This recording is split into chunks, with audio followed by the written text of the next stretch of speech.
Hello बच्चे, आज आप सभी को अपना यूट्यूब चैनल ज्ञान विज्ञान रिसर्च सेंटर में स्वागत है। बच्चे, आज हम लोग गणित में एक बहुत ही महत्वपूर्ण सूत्र के बारे में जानेंगे। अक्सर गणित में यह सूत्र का प्रयोग किया जाता है समकोण त्रिभुज में एच स्क्वायर बराबर P square plus B square का। तो आज हम लोग जानेंगे कि यह सूत्र कैसे प्राप्त हुआ, कहां से आया। बच्चे, यह सूत्र का निर्माण पाइथागोरस प्रमेय से हुआ है। तो हम लोग जानेंगे कि पाइथागोरस प्रमेय क्या है।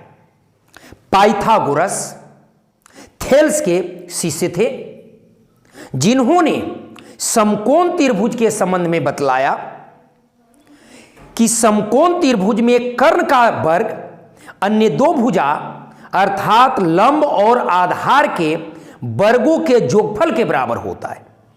इसलिए हम लोग कहते हैं एच स्क्वायर बराबर P square plus B square. तो आइए पाइथागोरस प्रमेय को हम लोग सत्यापित करना सीखे बिल्कुल आसान तरीकों से। हाँ, बिल्कुल आसान तरीका है, आप ध्यान देंगे तो देखिए, हमने लिखा है पाइथागोरस प्रमेय। पाइथागोरस प्रमेय को एक बार फिर समझते हैं। किसी समकोण त्रिभुज में कर्ण का वर्ग अन्य दो भुजाओं के वर्गों के जोगफल के बराबर होता है।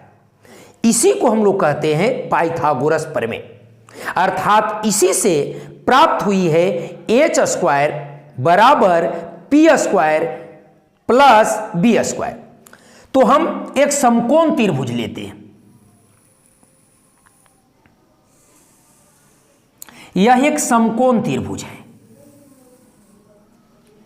जिसका नाम दे दिया ए बी सी। समकोण त्रिभुज में 90 डिग्री के सामने वाली जो भुजा होती है वह कर्ण होता है। अगर ये बी 90 है तो सामने एसी जो होगा वो कर्ण होगा, और यदि ये बी लंब हुआ तो ये आपका बीसी जो होगा वो आधार होगा। मतलब कि यह एच, यह पी और यह बी, यह कर्ण, लंब और एक आधार। अब यही हमें साबित करना है कि कर्ण का वर्ग अर्थात एच स्क्वायर अन्य दो भुजाओं के वर्गों का जोगफल मतलब P square plus B square के बराबर होता है। तो यहां हम सबसे पहले लिख सकते हैं दिया हुआ है कि समकोण त्रिभुज ए बी सी में कोण बी बराबर 90 डिग्री। इसलिए लिख सकते हैं कि ए सी जो है वो एच है और ए बी को मानते हैं पी, तो हो जाएगा बी सी बी।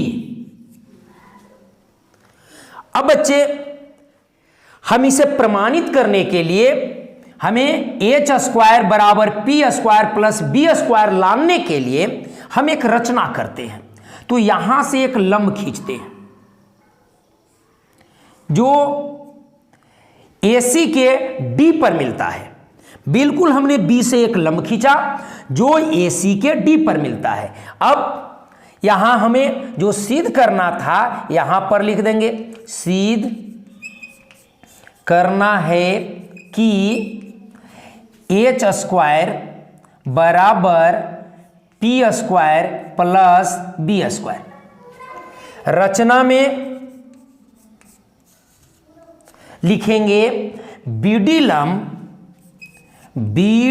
लंब ए सी खींचा। हम इस पर लंब खींच रहे हैं। तो जब लंब खींचेंगे तो दो समकोण त्रिभुज बन जाएंगे, एक ए समकोण त्रिभुज और ए समकोण त्रिभुज। अब इस समकोण त्रिभुज की तुलना हम बड़ा त्रिभुज से करेंगे और फिर इस समकोण त्रिभुज की तुलना भी बड़ा त्रिभुज से करेंगे। देखिए बिल्कुल आसान तरीकों से यह सूत्र सत्यापित होगा। तो हम चलते हैं प्रमाण में, देखते हैं ये जो त्रिभुज है इसका ए 90 डिग्री, तो बड़ा त्रिभुज का ए 90 डिग्री, इस त्रिभुज का ए कोण, तो इस त्रिभुज का शेष ए जो दोनों में उभयनिष्ठ है ए, तो इस त्रिभुज का तीसरा कोण ए होगा इस कोण के बराबर। हम लोग लिखते हैं चूंकि त्रिभुज A D B, A D B यह समरूप है त्रिभुज ए बी सी के, ए बी सी है। क्यों? क्योंकि यह जो कोण उभयनिष्ठ है और ये 90 डिग्री है ई कोण के बराबर, तो ये जो तीसरा कोण बन जाएगा वह ई कोण के बराबर हो जाएगा। तो हम यहां लिखेंगे जब दोनों त्रिभुज ये समरूप हुआ, यहां पर एंगल एंगल एंगल समरूपता से, एक त्रिभुज का यदि तीनों कोण दूसरे त्रिभुज के तीनों कोण के बराबर होता है तो त्रिभुज समरूप होता है, और यह समरूप है। और यदि समरूप होता है तो संगत भुजा का अनुपात बराबर होता है। तो ये छोटा त्रिभुज का हम कर्ण लेते हैं ए बी, तो बड़ा त्रिभुज जो है उसका कर्ण हो जाएगा ए सी। अगर इस त्रिभुज में एक कोण के सामने वाली भुजा एडी लेते हैं तो देखेंगे बच्चे ये एडी अगर हम लेते हैं तो इसके सामने वाली भुजा ए बी हो जाएगा, और यहां तिरछे गुना करेंगे तो ए बी स्क्वायर बराबर ए सी गुने ए डी। ये पहला इक्वेशन हो गया। पुनः चूंकि त्रिभुज इसमें देखते हैं ये छोटा त्रिभुज और बड़ा त्रिभुज में, जब ये छोटा त्रिभुज बड़ा त्रिभुज के समरूप था तो ये छोटा त्रिभुज भी बड़ा त्रिभुज के समरूप होगा, क्योंकि ये 90 तो ये 90, ठीक है ना बच्चे, और ये सी तो दोनों में हो जाएगा। तो ये त्रिभुज का ये जो तीसरा कोण होगा ये इसके बराबर हो जाएगा, इस कोण के बराबर। तो देखते हैं यहां पर लिखेंगे त्रिभुज, यहां पर बी डी सी समरूप त्रिभुज ए बी सी है, इसलिए हम लोग लिख सकते हैं कि इसका कर्ण कौन है, BC है। तो यहां पर लिखेंगे BC, और इसका जो कर्ण है बड़ा त्रिभुज का वह है AC। अब इस त्रिभुज को अगर इस तीसरा के सामने चलते हैं तो मिलेगा CD, तो इसके सामने अगर हम चलते हैं तो मिलेगा BC, ठीक है ना बच्चे। इसमें भी हम अगर तिरछे गुना करते हैं तो BC स्क्वायर बराबर मिल जाएगा AC गुने CD। यह हो गया दूसरा। अब हम लोग चलते हैं अब एक और दूसरे, दोनों समीकरण में देखते हैं कि यह इसमें AB स्क्वायर बराबर निकला और इसमें BC स्क्वायर बराबर निकला। अब ये दोनों को जोड़ देते हैं, अब एक जोड़ दूसरे, तो दोनों को जोड़ने के बाद मिल जाएगा AB square plus BC square, और इधर मिल जाएगा AC गुने AD प्लस AC गुने CD। यदि हम AB square plus BC square बराबर दोनों में से AC को निकाल ले तो इसमें बच जाएगा AD plus CD, AD plus CD।